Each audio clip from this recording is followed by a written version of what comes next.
Ada lebih dari 5 kali serangan rudal dahsyat yang diluncurkan prajurit angkatan bersenjata Rusia.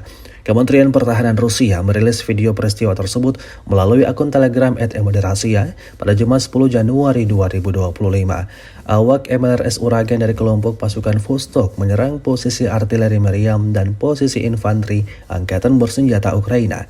Sebelum melancarkan aksinya, tampak para pejuang Rusia mempersiapkan senjatanya dengan sangat baik.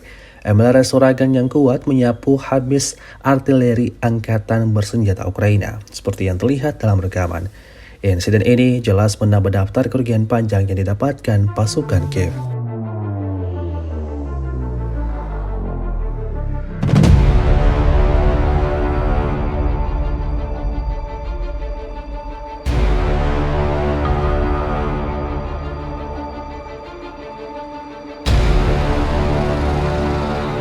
Download Tribun X sekarang, menghadirkan lokal menjadi Indonesia.